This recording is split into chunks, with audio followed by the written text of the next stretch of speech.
Maverick News. The world is watching.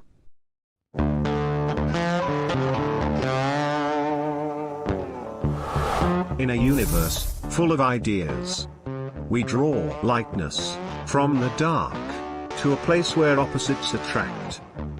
Right meets left, positive touches negative, sparking an explosion of truth. Because politics makes strange bedfellows.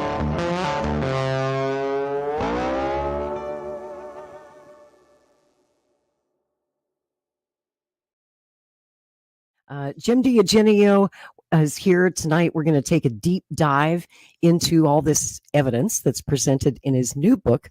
And the book is just out, I think, last week. It's called The JFK Assassination Chokeholds That Prove There Was a Conspiracy. I think you're going to enjoy this conversation.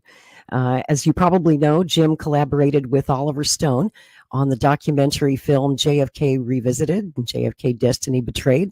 Also wrote the accompanying book.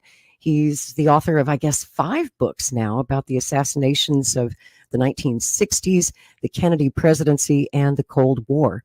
He's editor-in-chief at kennedysandking.com, which is one of my favorite websites. I highly recommend it. There's some really great articles there. You could spend hours and hours reading about this subject if you're interested in it and learn so much new stuff that you didn't know before. And Jim, let's dive right in. What has your week been like? Probably very busy. You've been doing the rounds, doing a lot of interviews. You went to Duquesne University for that Cyril Wecht conference. How did all that go? Well, actually, I did a speech in Cincinnati before I went to Duquesne.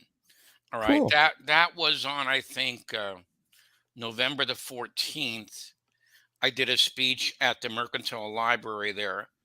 And Matt Crumpton, one of the co-authors on this book, The JFK Assassination Chokeholds, he's the one who got me that speech, which I really like because that's where my sister lives. I haven't seen her in a long time. So she came down to see me.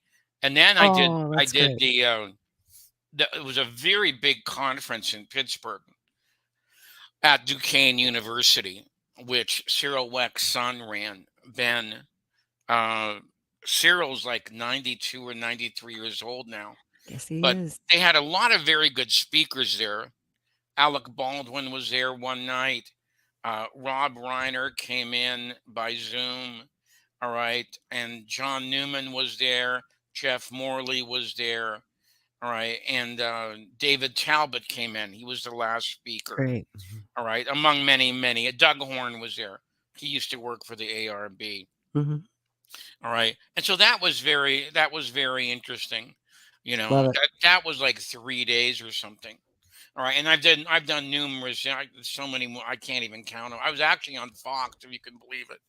As a matter of fact, I know because I saw that. And you saw that? I brought the video, Jim. Did you fall off your chair? My eyes popped out when I saw your face on the thumbnail. I was like, there he is on Fox News.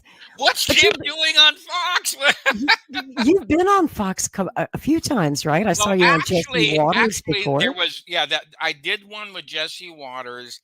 Then me and Oliver did one that really wasn't on Fox Network. It was on their website. Okay. And that was to publicize the film. And by the way, let me say this about the film. JFK Revisited has now sold in 13 foreign countries. Okay. We just sold in Japan about a month or 2 ago. Okay. Along with Macau and Hong Kong. All right. And we actually opened a Tokyo Film Festival. All right. And they actually brought in a couple of experts in Japan on the JFK case to talk about it. You know, that makes a lot of sense because the Japanese love JFK. He's really popular in Japan. I'm not exactly sure why, but they just love President Kennedy in Japan. It's a big thing over there. This has to be, I never expected this film to be. And by the way, on November 22nd, the day of Kennedy's assassination, it was number 4 on Amazon for documentary sales. Yeah. And this picture has been out a year in Hmm. DVD, 2 years since it was released at the Cannes Film Festival.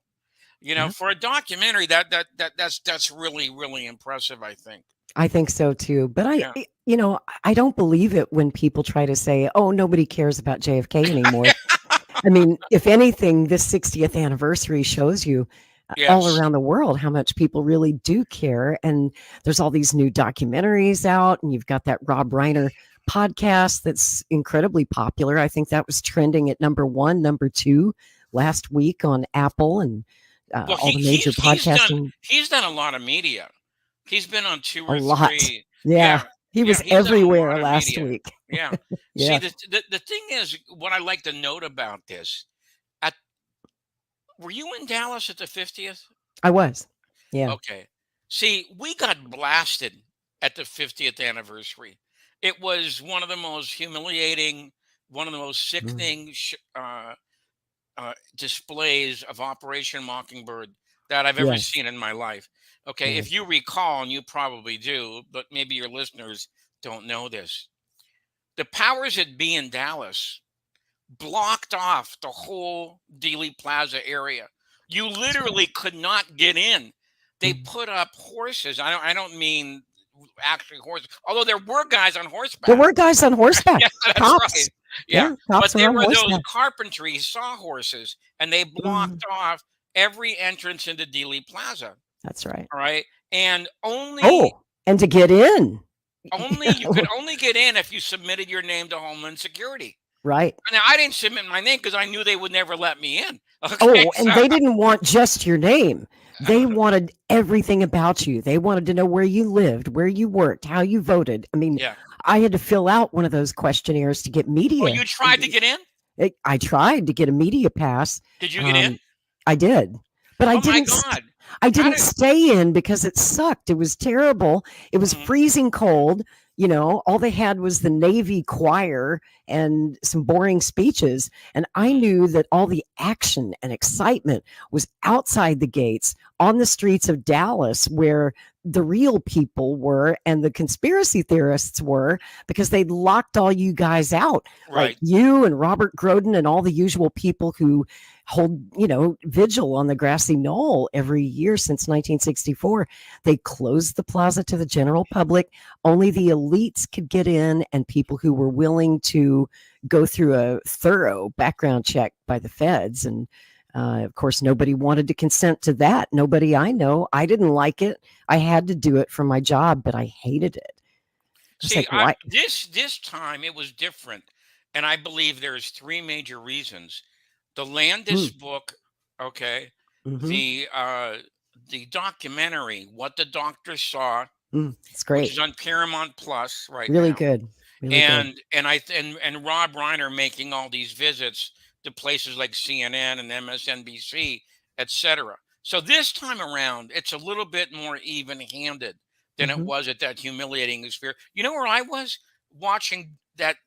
I don't even want to. Oh God, I David bumped into you down there on the 50th David briefly. David McCullough. What is David Ah, McCullough doing making an address? He's never written anything of any nothing. significance on JFK. No, nothing about the Okay. Kennedys. No, So here I was stuck in a coffee shop, about a block away from Dealey Plaza, that's watching this because it was being blasted all over every network on TV at that time, that's you right. know? So anyway, I'm glad this time around, okay, it was a little bit more, evenly distributed than it was at that humiliating 50th. Yeah, that was good to see. I was concerned too that they were going to try and do it again and close off the plaza like they did on the 50th, but they didn't. They kept it open to the public this year, Oh, and really? I didn't know that. yep, it was open to the public. There was no seating, like last time they had all those chairs and, Hmm. to set up for the stage and none of that. It just looked like, regular Dealey Plaza. And it was nice to see that people were allowed to, it was so unpopular. I mean, when they did that for the 50th, the city took a lot of criticism about it, rightly so. So thankfully they changed their ways If and you they, remember, and you probably do, at the 50th, they actually set up a whole bunch of trailers for all the media that came into Dallas on that day, because it Mm-hmm. was literally from all over the world. Yep. Okay. And I believe that's the reason that they did not want anybody like me or Groden, or John Newman or That's right.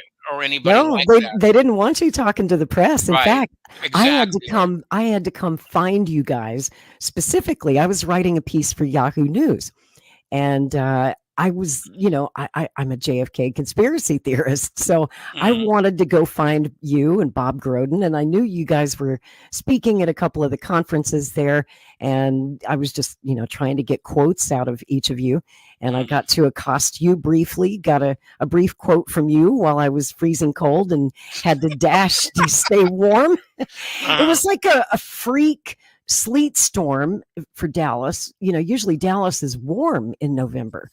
Mhm. The weather's usually nice for those JFK conferences every November, but not that year. We had No. like a ice falling from the sky, and I remember my coat was covered in icicles. It was Mhm. crazy, freezing cold outside, and all those people who'd gone to the trouble to attend the big ceremony, the official ceremony out in Dealey Plaza, they were miserable sitting there in the freezing cold and the sleet. Now, Uh, do you know the extent they went to? They called in 200 extra officers, okay, doing on overtime to make sure nobody was going to, because behind the sawhorses there were cars, mhm. okay, and then if you could believe it, they were really police on horseback galloping from one entrance to another Yep. to make sure nobody was going to get through. Mhm. Okay, now that's how secure that they wanted that thing. And You they know. had the big couple of them, a couple of Homeland Security trucks, big trucks. God only knows what was in those trucks. Hmm. But crowd control weaponry. They thought the people might get out of control because Alex Jones, if you recall, came down and he had a bunch of his supporters with him, and they Hmm. were protesting outside the gates of Dealey Plaza, saying, let us in," and he had his bullhorn, Yeah. and Right. Exactly. Yeah. and so the Homeland Security came in and they had their weapons truck, their crowd control weapons truck, and their bomb sniffing dogs. I Hmm. remember that everybody who went into Dealey Plaza, if you went into the official ceremony, the dogs gave you a sniff and they gave you a pat down too, a full pat down. You know, I was just a reporter. I was like, it's just Hmm. a camera. Please don't shoot me. So anyway, I just wanted to point that out because I Yeah. think it's a contrast this time around. Okay. Yes. And It was and, good and to I'm see I'm that. kind of glad for that, that people like Alec Baldwin showed up, people like Rob Reiner are trying. And this documentary, I don't know if you've seen it. What the doctor saw. Did you Yes. see it yet? Yeah, in fact, we did a episode of Strange Bedfellows last weekend about JFK 60, and we talked quite a bit about what the doctors saw. Played some clips from it. Okay, I Yeah. I saw this approximately 2 years ago when me and Oliver were preparing JFK Revisited, and Bob Tannenbaum is one of the talking hens in the movie, Hmm. and he was the deputy chief counsel for the House Select Committee on Assassinations. He invited me to his house to go ahead and watch this thing. Now, what they've added to it this time around is Doug Horn and Matt Crumpton, one of my co-authors on this book, which we'll talk about sooner or later. All right. And what the doctors saw was actually sold, rather optioned to CBS. The producer of the program told me that once Leslie Moonves got fired, Hmm. okay, CBS did not go through, on the deal for whatever reason. But thanks for this streaming service, we are now able to see this film, and it's I believe that it's one of the most interesting aspects of the JFK case, and that's why we spent some time on it in JFK Revisited, and why I wrote a whole chapter on it in this book, uh, because I believe today that the mystery of Kennedy's brain and this blasted out hole in the back of Kennedy's skull is like an avatar. It's like a a night watchman Okay, it's like a lighthouse in the fog that tells us what really happened to Kennedy. And I'm sure you've talked about this before, but I'll just repeat it just to set it up a little. The House Select Committee on Assassinations, in their report, tried to neuter these Dallas doctors who are featured in this film, all right, by saying that although several doctors and nurse personnel said that they saw a blasted out hole in the back of Kennedy's skull, the people at Bethesda Medical Center, which is where the autopsy was later held that night, uh, did not see such a thing. Well, thank God for the review board because they declassified all the documents from the House Select Committee. And lo and behold, this ended up being a lie because not only did these people at Bethesda see this blasted out hole in the back of Kennedy's skull, they drew illustrations of it for the House Select Committee. And Gary Aguilar, who's a physician in San Francisco, a good researcher, he tallied it up. And he said between the two locations, something like 40 people saw this blasted out hole in the back of Kennedy's head. Now, for people who don't understand what this means, this is like JFK 101. Entering bullets leaves small holes. Okay. All right. But when they go through a body, because they pick up all this resistance and all this tissue and all this blood, etc. Okay. When they leave the body, they usually end up leaving a large, expansive, avulsive wound. So it has all the indications of being an exit wound. All right. And so this is one of the things I believe. I don't see how anybody else can disagree with me. The House Select Committee tried to cover this up, but it's a fact. All right. Now, the other thing directly related to this, and something that I wrote a chapter of in the book, Kennedy's brain at autopsy weighed 1,500 grams. That's the first recorded weight that we see in the record, 1,500 grams. Right there, it's a problem because the average weight of a brain of a male of that age is 1,340. Okay. So it's 160 grams more than it should be. Now, if that isn't enough for you, how in God's name can Kennedy's brain weigh more than the average when in fact anybody with two eyes can see the Zapruder film where Kennedy's head explodes? Okay. And you get this jet stream going up in the air. When in fact, if you look in the pictures of the back seat of the car, there's all this blood. That's where most of it went. Right. There's all this blood and tissue on the back seat of the car. Jackie Kennedy reaches out under the trunk of the car to retrieve a piece of his skull, which, by the way, she did. She did, and she gave it to one of the doctors. Handed it to a doctor like, will this help? Yeah, this is my husband's head. Okay. One of the cyclists on the left side of Kennedy. All right. And that's important. It's on the left side of Kennedy. Okay. Hargis said he got hit so hard that he thought he was hit by a bullet. And then somebody said, you have a piece of Kennedy's head in your mouth. And he actually pulled it out of his mouth because he didn't know what it was. Okay. Oh. All right. Now, remember, that's on the left side of Kennedy. Okay. So how could that come from the rear? And wouldn't that indicate a shot from the grassy knoll area if it's on the left side of the car? Unless it was an incredibly windy day, but it wasn't. Maybe a hurricane. Very light winds. Yeah, it'd have to be pretty gale force winds. So now, not only do you have the above average, but you have this, I would say, is a physical impossibility for somebody to be hit in the head like that, lose all this, organs, tissue, blood, and still come in at above the average. But here's level number 3. you had like 11 or 12 witnesses who actually saw Kennedy's brain. Some of them saw it through this big hole in the back of his head. Then there were the doctors who saw it at Bethesda.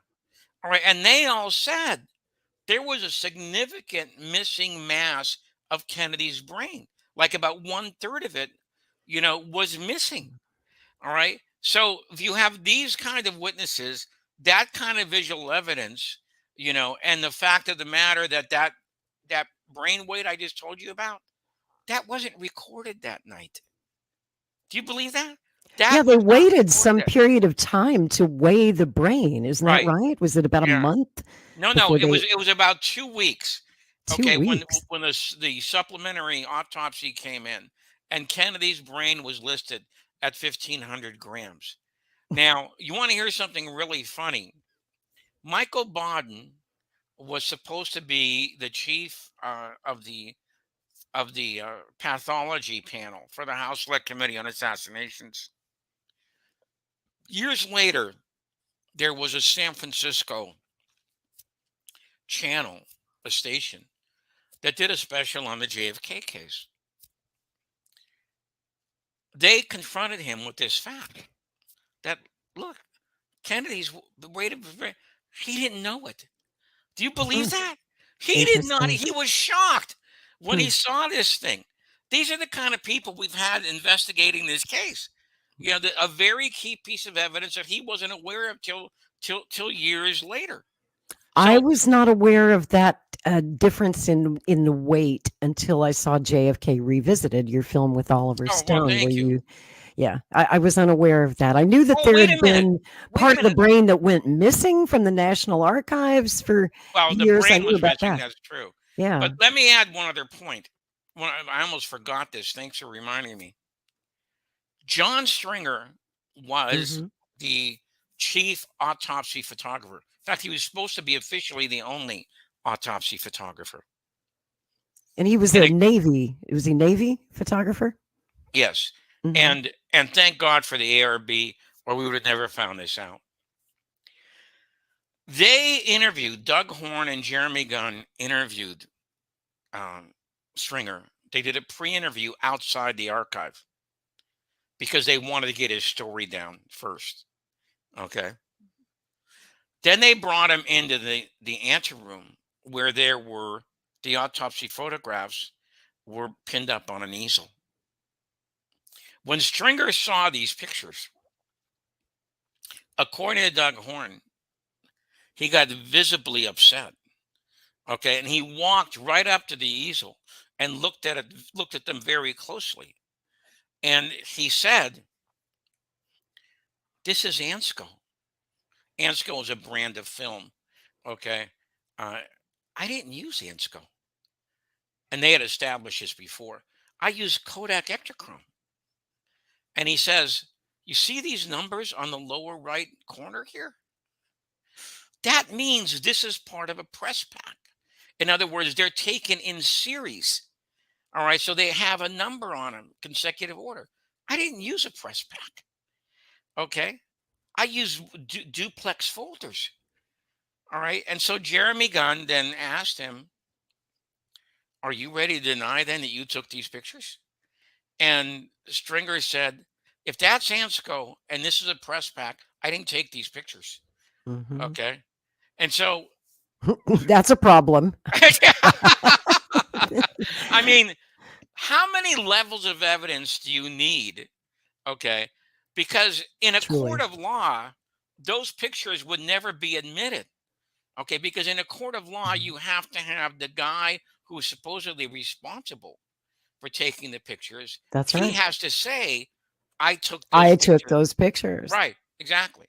So I believe, Hmm. and by the way, and I'll go even further on this. The review board had two witnesses. All right. One of them was a Secret Service. I think they were both Secret Service agents. Okay. And they said that they had seen evidence that Kennedy's brain was really at the AFIP, the Armed Forces Institute of Pathology, which is on the same area that Bethesda is, but it's on the other side. It's a completely different building. All Hmm. right. And how they asked him, well, how did you know it was Kennedy's brain?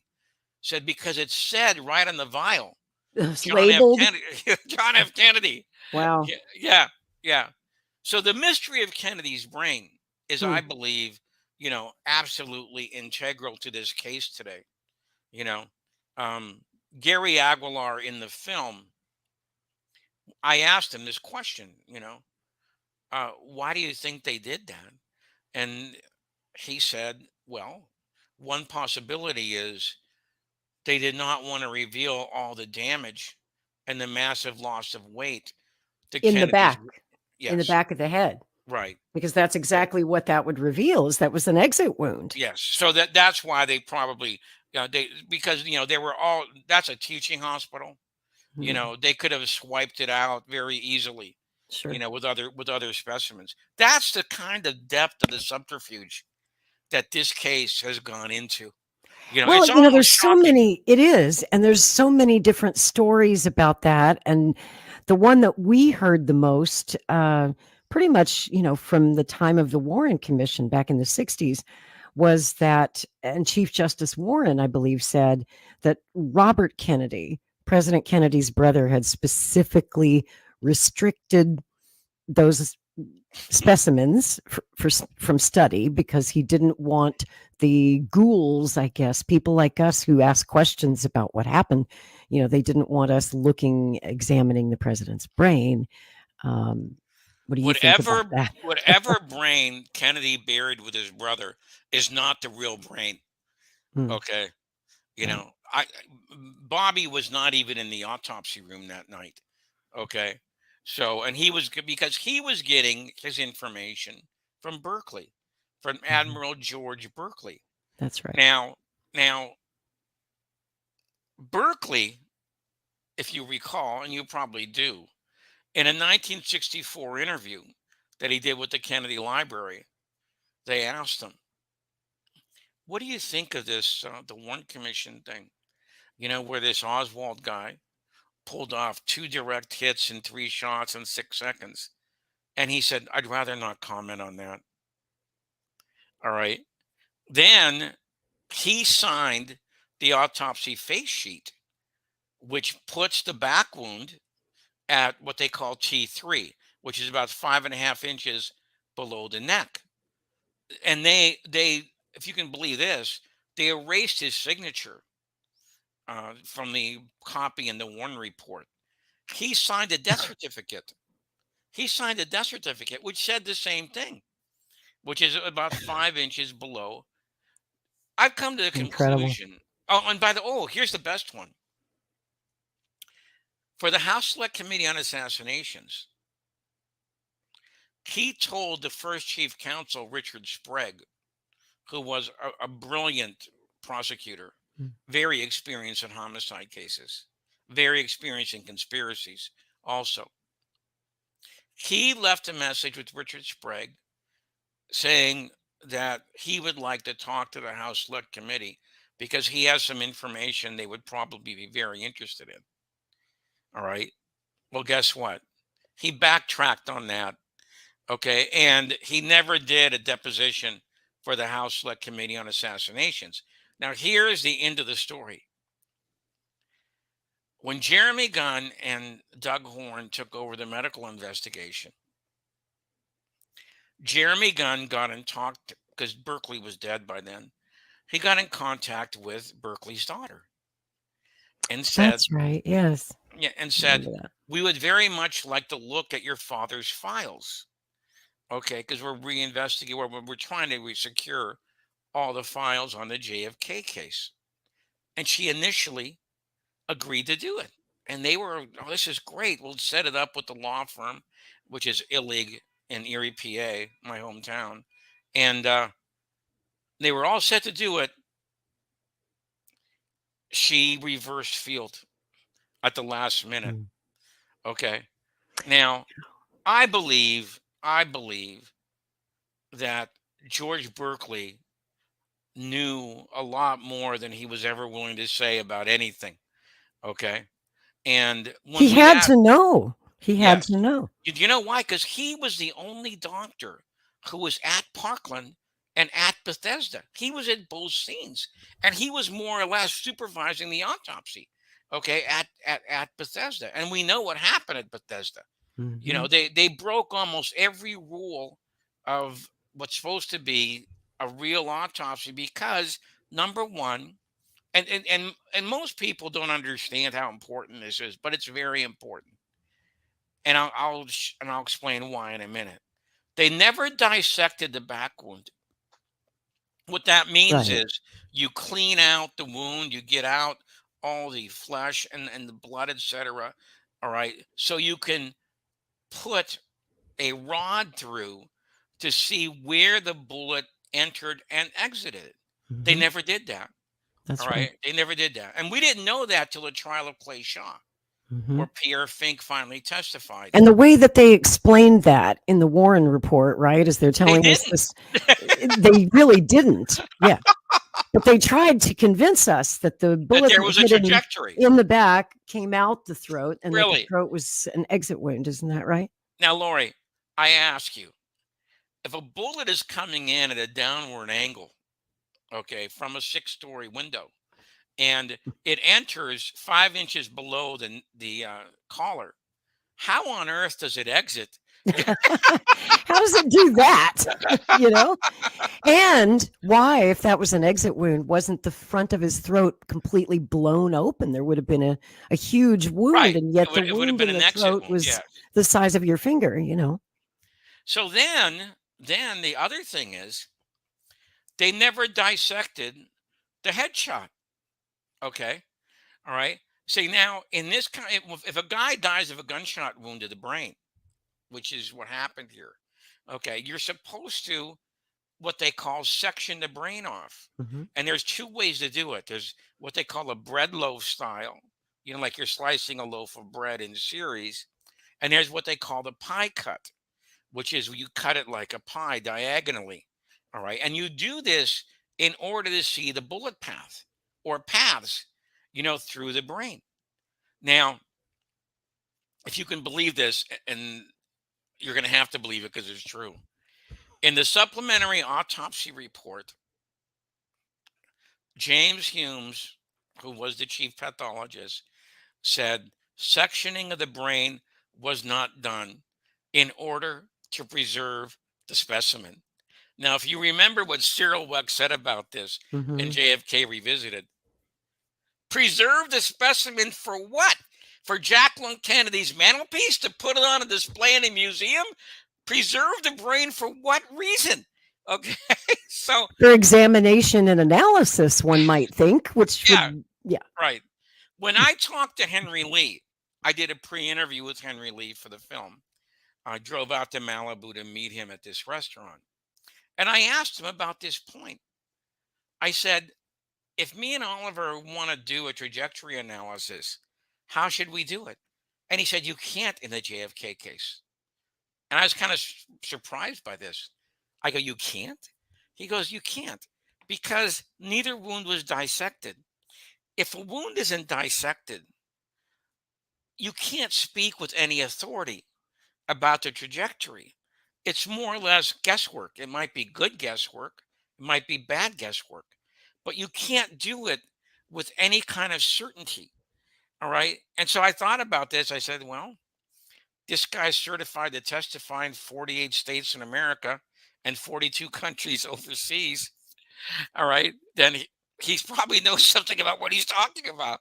So we decided not to do this in the film. We decided not to do this whole trajectory analysis thing.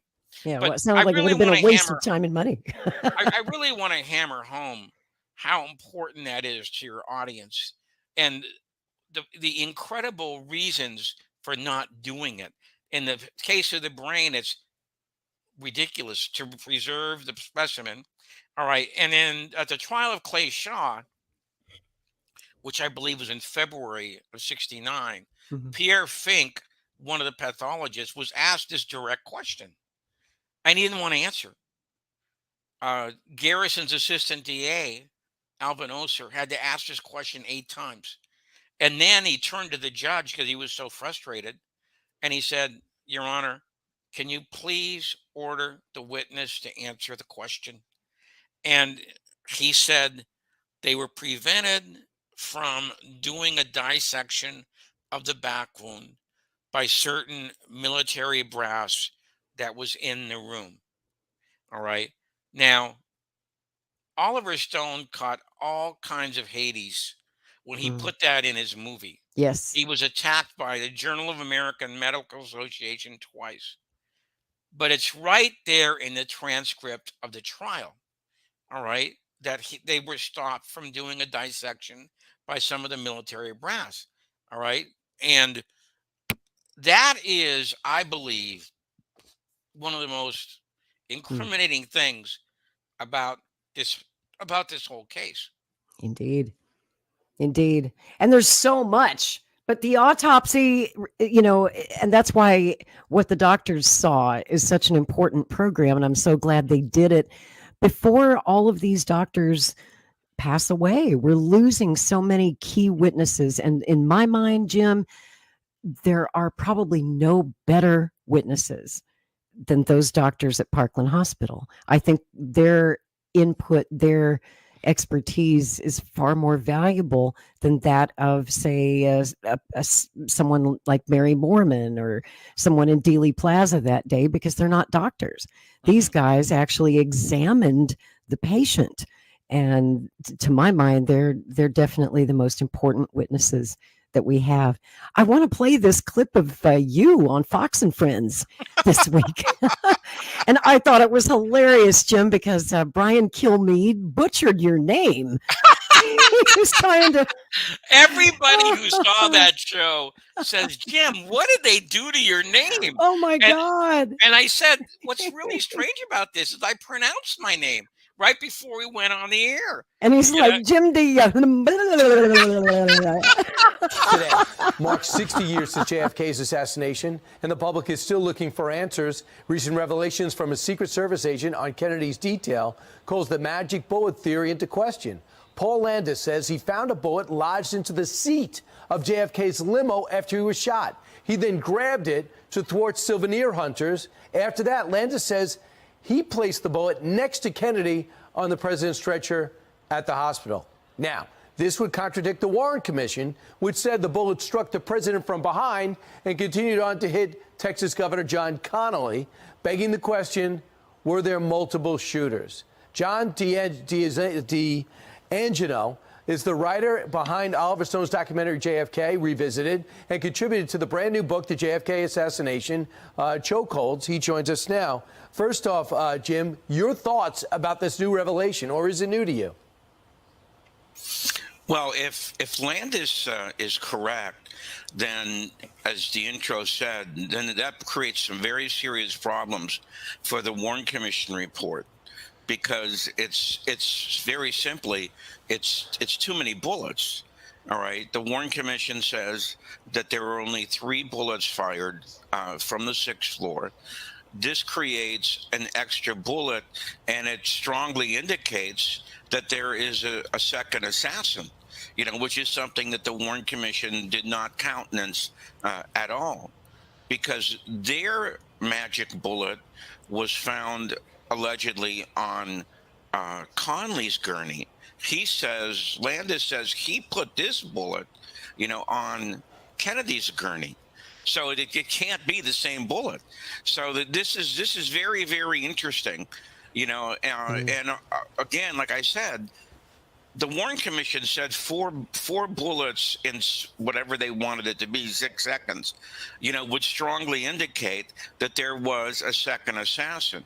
So with Landis's revelations, it pretty much contradicts the conclusions in the Warren Commission. I'm just disappointed it took so long for it to come out. So Jim, from what you studied to put the script together and what you presented as possibilities, do you still believe Oswald was involved?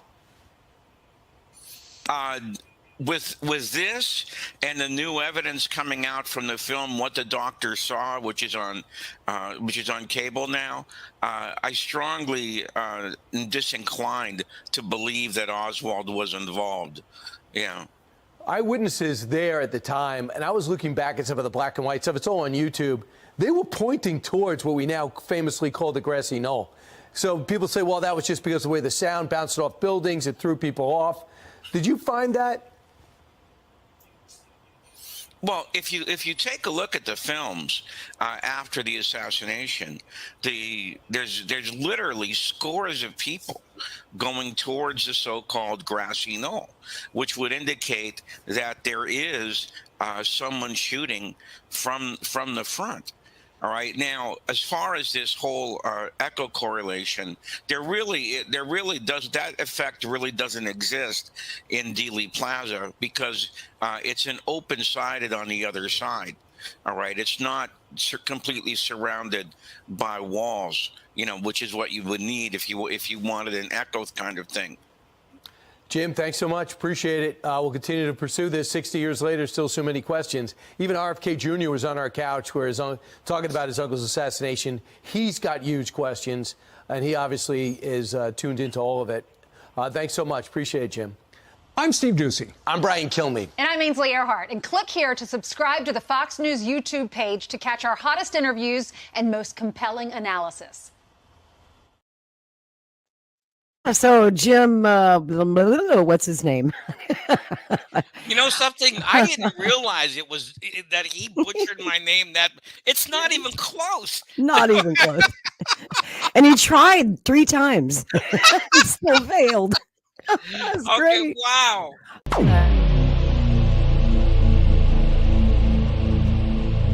This has been a Maverick Multimedia production.